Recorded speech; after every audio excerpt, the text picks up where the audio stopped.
Once upon a time, beneath the baobab trees of Mbui, in the red earth heart of what was once a proud and sacred land, life was guided by breath and spirit. It was a village where the ancestors still whispered through the rustle of the leaves, and the people knew better than to ignore their voices. Before a meal was eaten, a prayer was cast, not to a faraway god, but to the spirit of the land, the river, and the blood of those buried in the soil. Everyone ate from the same bowl. No one snapped pictures. They shared silence, laughter, and soul. In those days, the elders told stories at dusk, warning children to never whistle at night, to never point at the moon, and to never mock the insane, for they might be speaking to beings who no longer understood. Love was seen in eyes, not emojis. The dead were mourned in song, not online posts.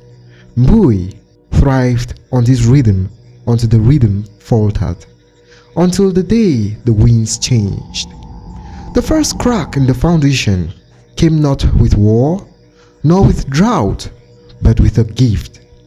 A single smartphone brought by a returning son from the city. Yabi, a young man who had left Mbui to study in Yaoundé, returned not with wisdom, but with Wi-Fi. At first, the village marveled. Pictures of plantain stew flooded WhatsApp groups. Girls now posed under the moonlight in wrappers, giggling into tiny lenses. Elders found themselves turned into memes. Ceremonies were no longer sacred. They were filmed, shared, and reshaped to entertain outsiders. Then, they stopped praying before eating. God don't already bless them, nah? They would say casually, laughing, mouths full before the food reached the center of the table.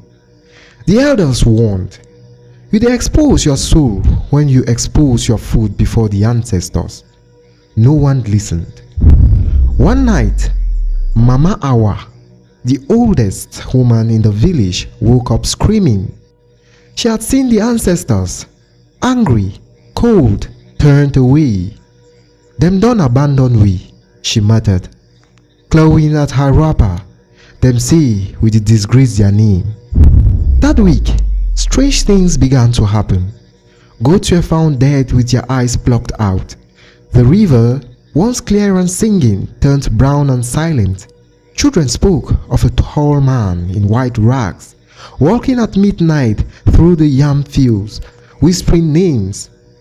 It wasn't long before Mami Akuma, the village midwife, vanished. The village elders, desperate to cleanse the land, called for a sacred feast to appease the ancestors. No cameras, no phones. The young ones rolled their eyes but obeyed. As they gathered around the sacred fire, plates of goat meat steaming under banana leaves, the air turned cold. A shadow moved through the flames. No one saw it, but everyone felt it. Then a voice, high, thin, like a snake laughing. You invited them to watch, so we came. A scream tore through the gathering. One of the young girls, Leticia, aged 14, froze. Her eyes rolled back. She began to convulse, speaking in tongues long forgotten. You all broadcast your spirits for likes, the voice said through her. Now we broadcast your fears.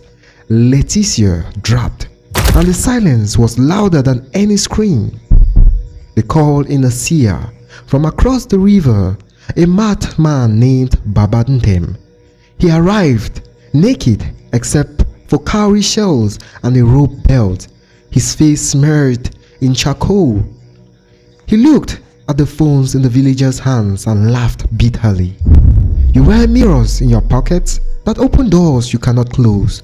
He took the phones one by one and burnt them in a fire of kola nut, bloodroot, and dry cassava leaves.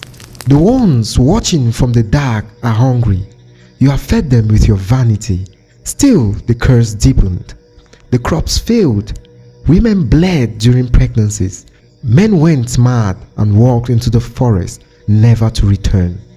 TikTok trends meant nothing when your baby coughed blood. Nene, a teenage boy who had always stayed quiet, climbed the sacred Iroko tree and refused to calm down. When the elders asked why, he simply said, "I can see them now. The ones we invited. They don't blink." He had carved strange symbols into his chest. That night, the village heard drums, old rhythms never taught, never remembered. They came from the forest and from the sky. When they found Nene's body at the foot of the tree the next morning, his eyes were wide open and his mouth stuffed with SIM cards. The elders gathered for a final council. "We have to go back," said old Pa Motong. "Back to what we were, or be taken." But it was too late.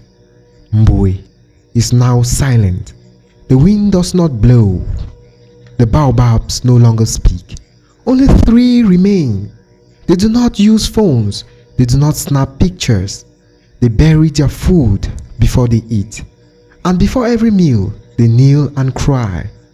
But sometimes, when the moon is bright and the air is still, they hear laughing and a camera shutter echoing on the window. They know it is no longer just a device. It is a spirit now, immortal and hungry. It roams not just Mbui, but every African town that turns sacred things into content. We traded soul for signal, and now they watch through our screens, waiting. You, yes, you listening to this. How many sacred things have you posted today? When last did you pray before you ate? Not for a blessing, but in gratitude. Did you record your grandmother dancing, only to capture it lol? Did you film your friend crying, only to go viral? They are watching through the mirror in your hand, and one day, when the wind stops in your town and your baby cries blood, remember Mbui. Some spirits don't forgive, and the gods do not take apologies in pixels. They told me not to go. Hey, you want go that side? That place no day for Mapo. The old taximan squinted through his cracked windshield, engine idling as if to emphasize the pose. People go, they no come back. But I laughed, not arrogantly, just out of disbelief. I was raised in the city. I heard of superstition and local myths, but nothing scared me anymore. War had hardened me. Poverty had humbled me. What could possibly exist out there in that forested nowhere that hadn't already been shown on television or posted online? I waved the driver off and slung my backpack over my shoulder. If I no come back, tell them I enter inside story. The red dirt path curled like a serpent through thick green wilderness. At first, it was silent, too silent. No birds, no insects, not even wind. Just the crunch of my steps and the strange feeling that the trees were watching me. The sun dimmed prematurely. A mist rose from the ground. That was when I noticed the first oddity. Carving on the trees, symbols I couldn't understand, spirals, faces, long-necked animals that didn't look quite natural, and beneath them, ashes, burnt offerings, or remnants of something darker. I should have turned back, but something caught me, a curiosity deeper than fear, and then I arrived. No sign welcomed me, no road led in, but suddenly the path opened, and there it was, a village that felt both ancient and forgotten, a place caught between timelines. The huts were made of stone and bark, unusually round with conical thatched roofs. Children played in silence, not whispering, not laughing, just watching me with wide, dark eyes. Women walked barefoot, carrying goods on their heads, their faces marked with white clay in patterns too deliberate to be random. The air smelled of smoke and soil. Nobody spoke, nobody smiled. I approached a man who sat carving bone into a flute. "Please," I said, "what is this place?" He looked up. His eyes were clouded, milky white. "We no get name," he said. "This place choose who go see am." I asked for water. He pointed to a hut. I entered. What I saw inside made me freeze. There were no beds, no medical equipment, yet a young girl lay unconscious on a mat of woven reeds. Her skull was open. A small group of elderly women hovered over her, using sharpened bone and dried leaves to perform what I could only describe as surgery. Brain surgery. Beneath the hanging roots of a sacred tree that grew through the hut's floor. I backed away, dizzy. "Na healing?" Someone said behind me. I turned to see an old woman in a cloak of feathers. Her voice was low, tired. "No money dey here, only purpose. We no need light, we walk with shadow." How? How do you do this?" She smiled faintly. "You think waiting una dey call modern na the only way? My pikin, we dey live before una phone. We go still dey when e go die." I wanted to argue. I wanted to scream, but something about the place made resistance pointless.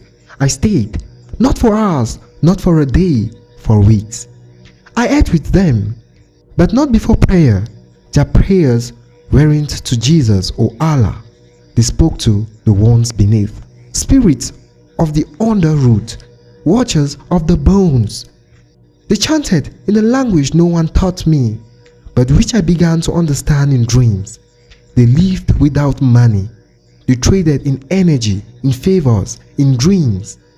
A man gifted me a cloak in return for a song I hummed in my sleep. A woman told me I had been there before in another life. At night, I heard chanting from the forest. I followed once. What I saw, people circling a pyre, naked, painted in ash. Some danced like they were possessed, others cried blood, real blood. They summoned something that bent the trees, made the ground shake. A face appeared in the fire and all of them bowed. The face didn't have eyes, it had mouths. The next morning, I couldn't speak. The elder with the white eyes visited me. "Now you see, this no be village, this na portal." "Portal to what?" I asked. "To who we be. Before una camera they show every secret. Before light kill mystery. Before the truth die for laugh." One of the strangest things was the children. I saw a boy every day who wore the same torn trousers, who always held the carved lion. One day I asked how old he was. "He could soon reach 200 seasons."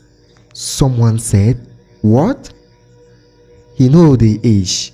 Some of them they born for in between. Time no touch them." I laughed, thinking it a joke. But after 2 weeks, I realized no child grew, no one aged, no hair turned gray. This place, it held time in its palm and folded it. I started to forget the date. I forgot my name. They called me Mbaku now, he who crossed. Then came the night of screams. The wind howled like a dying lion. The sky turned red. The villagers all went into their huts and shut their eyes. I didn't understand the warning. I stayed outside. A tree split open. A tall figure crawled out. Long limbs like spider legs. Face covered in goods hanging from ropes. It dragged a bell made of skulls. Every time it rang, something inside me shook. It looked straight at me. Then it whispered, "You no suppose they here." It vanished. It was found in the morning under the tree, naked, body covered in marks that glowed under the moonlight. The elders didn't touch me. They sang to me for hours before I awoke. "You crossed line. the elder said, but the ones choose you still. 3 nights later, I went to the river to cleanse. The water shimmered unnaturally, and when I knelt to scoop it, it pulled me in, not drowning, more like baptizing. Voices rose from beneath, not from fish or spirit, from ancestors. You belong to dust and bone, they said. You forget too much, now remember. They showed me flashes of wars, rituals, sacrifices, kings who turned to ash, gods with clay skin. I came out soaked in voices. My eyes no longer saw in one color. I saw timelines. I saw truth behind smiles. The villagers never asked what I saw. They only nodded. They told me I must leave or become part of the soil. You stay too long, you go belong. I packed nothing. My shoes had melted. My phone dead. My memory shaky. They gave me one last thing. A gold with carvings that pulse like breathing skin. If you open them, you go remember, but you no go fit come back. I walk back the way I came. No path, no signs. It took me 5 days to reach a road. When I asked where I was, the farmer looked at me confused. The village? My papa say e no dey again since 1902. I returned to noise, to horns, glass, screams. People laughed about the dumb things, Instagram likes, cheap drama, bad weather. I sat in rooms where everyone spoke but no one listened. My friends asked where I had been. I traveled, they never knew. At night, I couldn't sleep. I would hear drums from nowhere. Shadows would crawl behind the curtains. I tried church, I tried therapy. Nothing worked. One day, I took off my shirt and looked in the mirror. The marks, the ones from that night, still glowed faintly. They formed a shape. The tree, the one from the surgery hut, the one that split. It wasn't fading, it was growing. Each time I ignored it, I would vomit shadows. So I stopped ignoring. I listened, and the gold began to pulse again. I opened the gold. Inside was not liquid, it was sound. It said, "Come back." Not with feet, but with fire. That night I drew the village. Not from memory, but as if I were there. Every detail, every soul. I painted the face in the fire, then the tree, then the God beneath it. It smiled. My house burnt the next morning. No one found the cause. Only ash remained, and in the ash, the same markings. So now I live alone, or not alone, with the voices. I eat before I snap. I turn off the light before I pray. I speak in a tongue that only the earth understands, because I know now I am part of the village that should not exist. And someday, someone like you will read this. You would wonder. You will feel the urge to go. If you do, don't stay past 12 months, or you will belong to